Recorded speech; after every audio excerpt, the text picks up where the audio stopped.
Hello hi అండి అందరికీ. ఇవాళ హక్కా నూడిల్స్ చేసుకుందాము. పిల్లలు పెద్దలు అందరికి ఇష్టము. ఎంతసేపు బయట తెచ్చుకోకుండా ఇట్లా ఈజీగా ఇంట్లో ప్రిపేర్ చేసుకుందాము.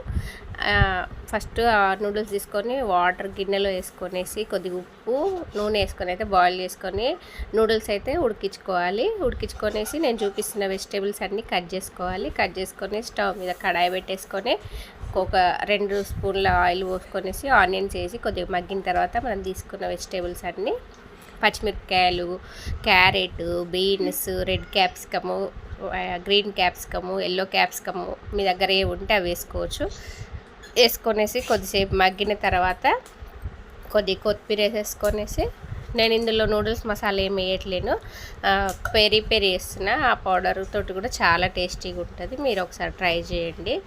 ఒక ప్యాకెట్ వేస్తున్నాను నేను, అంటే స్పైసీ తినేదాన్ని బట్టి వేసుకోవచ్చు అనమాట. కొద్దిగా మాకు వెజిటేబుల్స్ మగ్గిన తర్వాత ఈ పెరి కొత్తిమీర వేసేసుకొని కొద్దిగా వాటర్ వేసుకొని కలుపుకోవాలి. కొద్దిగా సాల్ట్ అయితే వేసుకోవాలి. ఈ వెజిటేబుల్స్ మందమే, ఎందుకంటే మనం ఉడికించుకున్నాం కదా నూడిల్స్, అప్పుడు వేసినాను అనమాట. దానికి సరిపడా వేసేసినాను.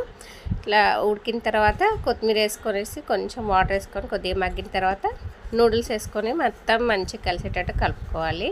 ఈజీగా సింపుల్గా టేస్టీగా అయిపోతుంది. బయట తెచ్చుకునే కంటే ఇంట్లో పిల్లలకి ఇలా చేసి పెడితే చాలా ఇష్టంగా కూడా తింటారు. పెద్దలు కూడా బాగా తింటారు. నూడిల్స్ మసాలాని కాదు, ఈ మసాలా వేసి ఒకసారి ట్రై చేయండి. ఎట్లా వచ్చిందో కామెంట్ చేయండి. ఎంత టేస్టీగా ఉంటుందంటే అంత టేస్టీగా ఉంటుంది. ఎందుకంటే మనము